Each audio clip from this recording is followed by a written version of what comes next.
Hello, everyone. So I was thinking to myself, how can I make it easier for you to know how to use a site? So if your job is as a SharePoint admin or a site admin or even a list admin, how do you do your job and what kind of things would you run into during your job? So depending on what kind of permission you have and where you are, like for example, if you're a site collection admin, your job is completely different than a site admin or a list admin.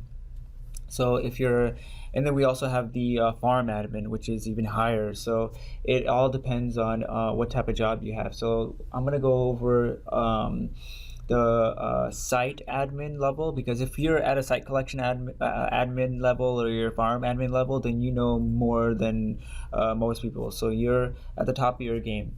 What I'm going to do is I'm going to show people who are just starting off, or who need a little bit of help understanding what kind of a environment they'd get themselves into. So this is our team site, okay?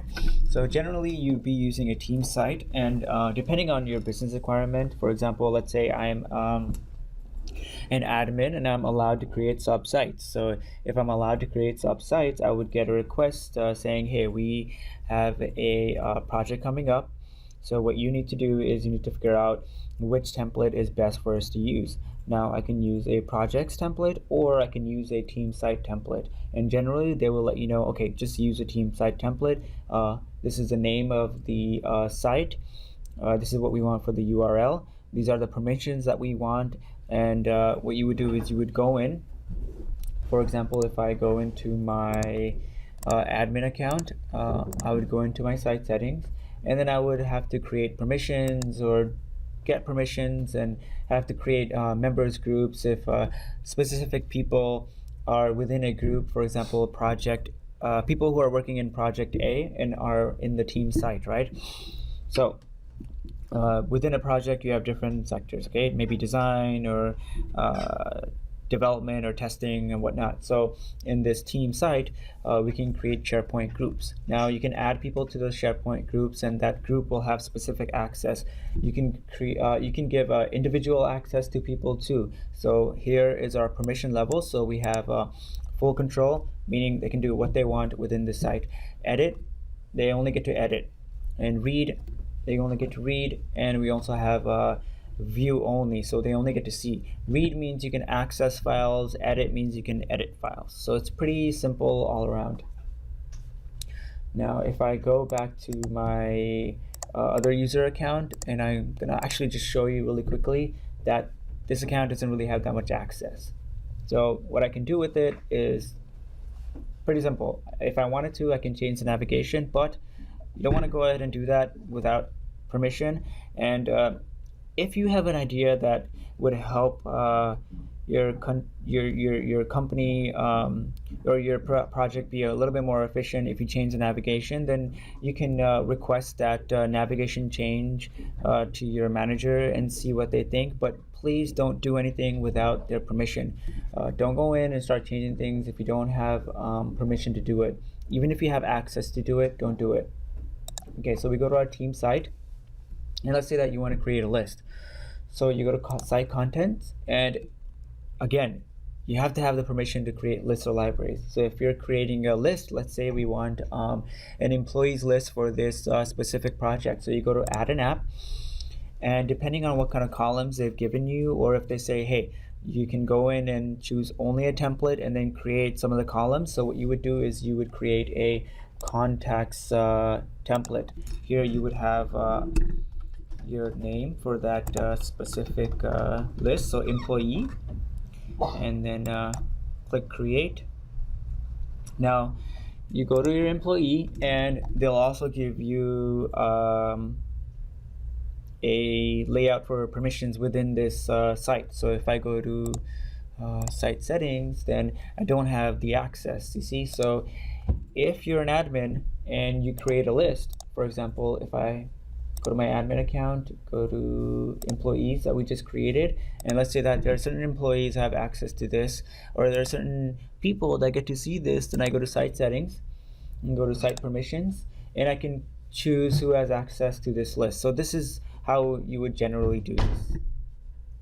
Okay, we're gonna go back to our user account, the employee who will be managing this specific site or project. So go to team. So we've created our employee list. Okay, let's just go back to that. I want to go over the content type or the columns. So here's last name, first name, company. So these are all pre-built for you. They're made, and they're been the columns have been assigned depending on the type of template that you do choose. So we can edit this list depending on what you want here. We can modify. So you can choose from the other assigned content type. So here's our columns. So content type and columns are the same thing. Okay, so here's our columns, and we have our attachments, last name, first name. So you can choose other ones too here if you want, like job title or ID. Now again, please make sure you're doing this with permission. You don't want to just create a list with 36 different columns or more. You want to make sure that your lists are efficient, and in most cases you'll have 10 lists. You can have a list with employees who are working on project or the specific part of project A, and then you have another list that are working on the design. So you'll have a design employee list, a IT employee list, or a development employee list, or just depends on your business requirements and what they want. Now, if you want to create a library, for example, we have our document library here, but let's say that your project needs to have designs, right? And as a community, you want to go in and you want to make sure that, okay, this design is good, this design needs to be changed a little bit. So if you want to do that, you go to add an app, and I would suggest you choose a document library. It's a pre-built app where you put your documents, but you can also put picture libraries. So you go to app details, you can upload and share pictures, okay? But there's also a different type of library that you can choose from. Let me just show you. This would be the asset library. Now, this is where you would share all your media, so pictures, audio, and video files. So if your project is big and you need to focus on a lot of things, you would have, depending on business requirements, again, you would have either one library for all of your media, or you would have multiple libraries. In most cases, multiple libraries. So we're going to add this asset library because we want to make sure that our videos that we'll be posting, for example, if you have ads for your project, or if you're on your site you want to host an ad, then you have to make sure that the video is good. So here's our videos library, and you would just upload videos here, and then your team would go through and take a look at the videos and see if it's good or not, and then things need to be changed. In your documents, you would upload you can even upload pictures to this document, and you can upload a Word document, Excel file, PowerPoint presentation. So pretty much what you want to upload. I would suggest keeping the videos and the media file actually. Okay, so aside from that, what you would also create is tasks. So there are a lot of to-do lists and tasks that you need to assign to different employees. So if you have a specific task that another employee has to do, then you would have a tasks list. So you create a task list. You go to your task list, and here you have task name, due date, assigned to, and then you have a deadline. So you can use that same task list to make a to-do list.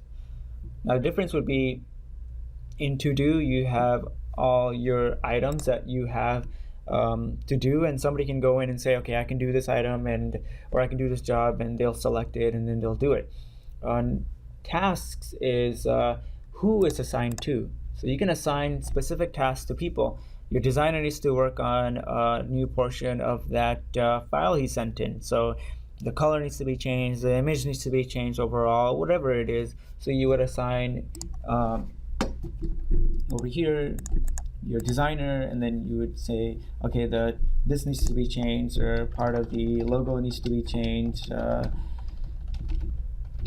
and you can assign priority if it's normal, high, or low, if it's been started and complete, or waiting on somebody, deferred. So you can add predecessors and whatnot. So you can customize based off what you want.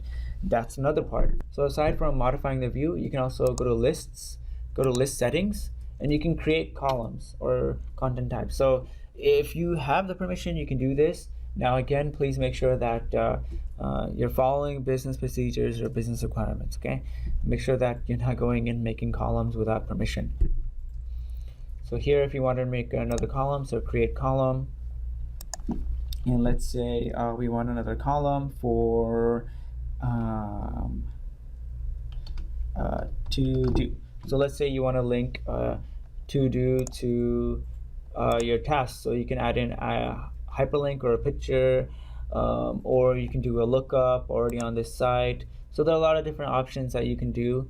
I'm gonna choose hyperlink or picture because what I want to do is I want to post or add the image of the display or the logo or whatever they're working on, and then they can go in from there and see what changes that you need. So they have an idea of what you're talking about. So if you go back to your tasks, you can see the to-do section's been added. So if you go to new task and show more, then the to-do would be, for example, we use our document or media library or our asset library to upload all our pictures and documents or videos and whatever media file that we have. So here you would paste the link to that file. So that's a very organized way to do things. You can type in the description also. So that's the basics. I would say bare minimum of what the type of work that you'd be doing. Now, depending on how much experience you have and how much access you have, you'd be doing other type of work too. But that's a site admin for you. And you could also have list admins and library admins. Say, if you have a really big project and you need to manage a list with hundreds and hundreds of items, and or a library with hundreds and hundreds of documents, or an asset library with hundreds and hundreds of pictures and videos and whatnot. So the work depends on what kind of access you have and what your role is within the company or within the SharePoint site.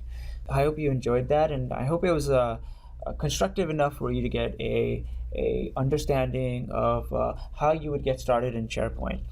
Thank you for watching, and I will go over different templates and how you would do your job or basic job within that template, and your job as a site admin, and choosing templates and choosing apps, and I'll try to go more in depth. But at first, I want you guys to know SharePoint a little bit. So thank you for watching. If you enjoyed the video, please subscribe and like the video, and look forward to other videos.